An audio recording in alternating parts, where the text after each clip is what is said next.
some of those quick picks, drop down the Warrior in the nick of time, it could be detrimental to the way they want to play. And Gideon.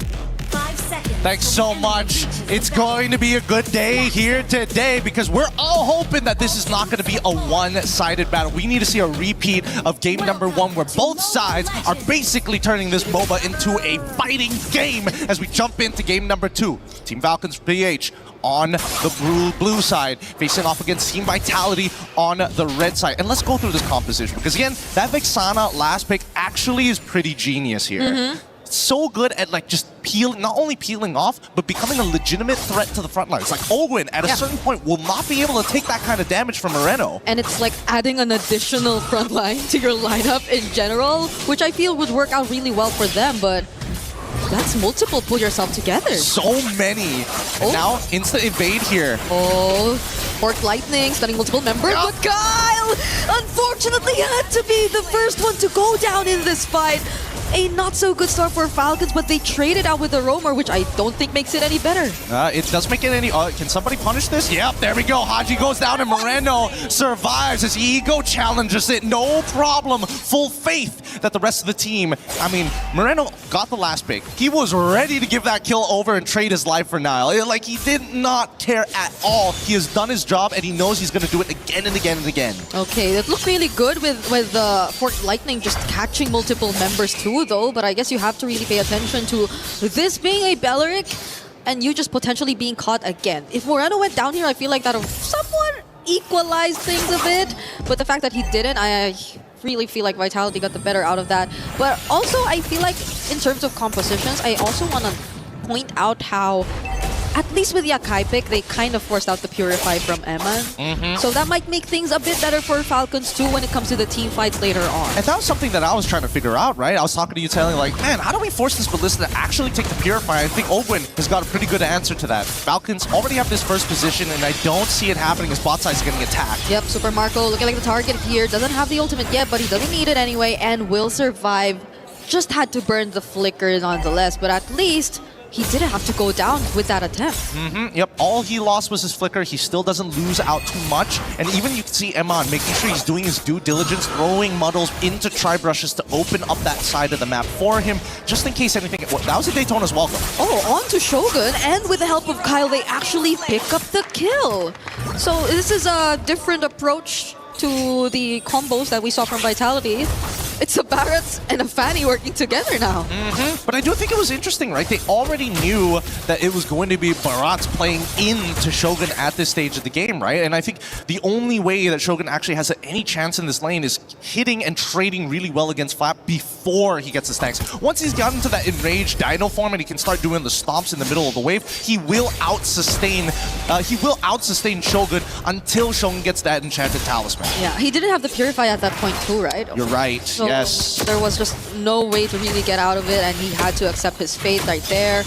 Owen gets poked down a bit here, though. He still have a couple seconds before the next objective spawns, but Falcons have been just quietly increasing this lead that they have in their hands. It's still a small lead. We saw how game 1 went, so until we start seeing like a 5K lead, something closer to like the 6K, then there should be, you know, a sigh of relief for all the Falcons fans out there. But for now, 2-2, a pretty even score as Nile has been hopping around and stealing away camps here and there. He actually got that gold crab, I feel, using the retribution for it though, but it's gonna come up again once the objective spawns anyway. But I feel like nonetheless Vitality will struggle to a certain extent when if they wanna contest, because it's an Akai still that you're dealing with. It's not an Akai jungle, but I think that makes it all the more difficult to deal with because its primary objective, it's not split between having to secure the objective and having to zone out. It's just really zoning out. Yeah, that was a... I'm going to touch on it later, but for now, the fight. There you go. It's the heavy spin pushing them away, and now Vitality are unable to contest for the objective. But the flicker in from Spin and the falling star from Shogun. The knockup as well from the Eternal Guard. Flap actually finds one, but that's a Purify used by Shogun, so he will be okay. Tempest of Blades come in from Nile. Kyle trying to look for his target to go away. He had to change target. And the Terrify from the Deathly Grasp. He couldn't just freely cable his way through the fight. That's a 3-for-2 trade in favor of the Falcons here. And I think think that Vitality, it was a pretty good idea. Overall, if they got Super Marco at the end there, it would have been 100% worth it. But just look at this Wombo combo, right? How do you deal with this? And this is why I think the Vexana is so good, because now it's not about priority targets. I do max % health damage. Build what you want. Hey, you know what? Build 3 Guardian Helms if you really want to. Yeah. So far, Moreno again and Eman have been untouched in this game. And it's starting to become a problem, I feel, for Falcons, because you even saw how Flap was just so decisive in wanting to go for it. Hold on, Ogwen. It's not a good time to be. Look, he's not lagging. Both sides are not lagging. They're playing a perfect ping here at EWC. Iman is baiting him to do it. Oh, they're all going in for Haji! Couldn't survive that. Now it's going to be Kyle trying to look for a trade, but he will be unable to find Niall. Oh! Now it's Finn setting up with a Wrath of Dryad. And now they're in the jungle of Team Falcons. Darn it, if only Niall had just a little bit more energy, he could have re-entered that fight to take Kyle out. But now they've kind of used everything at this stage. They got their profit, they walk away. No point trying to greed out for more.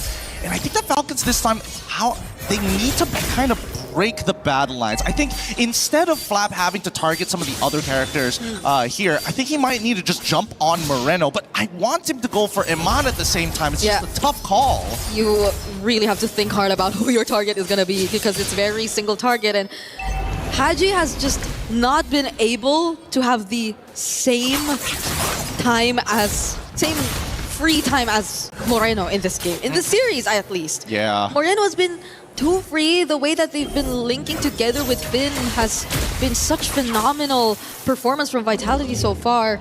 But now let's see, because Falcons are setting up for this turtle. Oh, interesting. Conceal to push Shogun out of position, allowing Vitality to reveal themselves first. The big issue is that Finn has that Flicker and Wrath of the Dryad, so, I mean, they've got good counter engage, so somehow Flap and Ogwen need to poke out their targets. I would argue that Haji needs to as well, but there's so many times where as soon as he shows up, that's an instant engagement from the side of Vitality. Yep, at least Ogwen now somewhat finds his way back to the turtle pit, but Eman is feeling like a zoner right now. The way he just puts Muddles out there and deals a certain amount of damage towards the front lines, it's not just making things easy for Falcons, who just want to position themselves around this pit. Ogwen now below half HP! Flap doesn't land the Daytona's welcome, and the heavy spin flicker combo just to get away, but Ogwen might just be the first to fall here in this fight. It's a killing spree for Moreno. Kyle doesn't even have his purple buff yet, and Niall's not allowing him to take it freely. He still has a retribution, but he can't get close. This is a scary game. Holy cow. Holy like not cow. Oh, whoa. Oh, Flap could not stand that. What? Where could he go? There's not much mobility you can rely on as a Barretts either. It's just the Daytona's welcome charge, and that's about it. This game is kind of ridiculous because it's really a game of chicken, right? It's whoever backs down from the fight first, and unfortunately for Falcons, for them to reposition, it's a lot harder in comparison to Vitality, who again are playing all for one and one for all with Iman here, who's doing a phenomenal job of keeping himself alive, and best yet, he's almost single-handedly getting Ogwen to use the heavy spin on him. And when Kyle went for him, he didn't even feel the need to use the go away just yet. He's just that much ahead on this Melissa. Again, 0 deaths in this game. No one could target him. So you could just sense that he perfectly mastered the timings in which he is supposed to use the go away, and that's posing multiple problems from Falcons right now. Yeah, and every single time you see Kyle trying to contest, trying to get a set. Wait, hold on. Okay, Eman still has the Purify, not using it yet, just uses the go away, and it's gonna be enough to push Ogwen out. Kyle trying to go for the engage with Wrath of Dryad, once again catching members. Eman's though alive again. No. Falcons are low, and Niall is here for the cleanup. No. Even under the turret, he's fine. Kyle missed one cable, the most important cable from the destroyed structure of the turret. It just slipped right in between. I thought it was going to connect, but there was just too much noise in the middle of it to be accurate. Let's look at it one more time. Because again, Owen keeps him locked down, but as soon as the go away is done, Kyle instantly takes out one target, looks for the second, but that last cable didn't connect, so he couldn't get that last bit of burst, allowing Iman to reposition. How unfortunate. It just got a bit too messy, I agree. It's so unfortunate. Now you feel the responsibility that Kyle has right now, because at that point, Eman was within reach. It was. They were. And I think that right now, if they just need Super Marco to just live for a little bit longer. No, oh, what? Okay, that was a warranted attempt from Falcons. They finally get the kill onto Eman. Finn now left alone, using the Wrath of Dryad, still surviving for just a bit longer. Nile, though, does he want to go in? Will he find a target? He will probably wait a bit more and just play it safe for now. And I love the fact that Nile, they both understand each other's composition. So now, just existing, just putting himself in a position where he is visible to the Falcons will make them second guess. Hey, we don't want to greed this out too much. We already got what we were looking for. Yep. Finn and Iman are down. We can take first position at this point. Now, the next problem is Moreno until Iman gets back to the pit. Yeah, and that was unexpected. You wouldn't really expect Sir Super Marco and Haji to be the combo to take out Eman, but I guess the damage really is going to come from them now. It's Kyle securing the objective, but Nile goes in. Haji very low on HP. Eman is going to finish him off, and the backlines are being taken care of as Eman's just really throwing out these needles. Shogun being in the face of 3 members of Falcons, and now there's a Daytona's welcome coming in from Flap, but he will not survive this attempt. Oh! God flying in! Go away, keeping Eman safe, but Falcons are going to settle with that. Man, that was nasty. Shogun purposefully just standing right on top of Flap. As soon as he saw the Daytona's welcome, all he had to do was position himself just a little bit further to make sure people step away. But just look at this, right? Instantly, they find a big punish onto Haji, right? Nile had to quickly use that Bladed Tempest. If not, he was gonna get locked down into this wall. But look at it, Shogun, instantly, he zones Super Marco and then walks back into the Daytona's welcome to get eaten, allowing him on to get the free hits. Luckily, Kyle and Flap communicated. We can at least blow one of them up. Yep.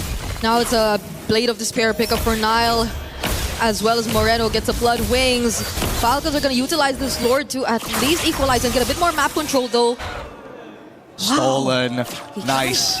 Nice. That's going to take away a little bit of influence coming in from Nile. He can't just do whatever he wants willy-nilly. He will have to go into a side lane and then recall rather than walk his butt back.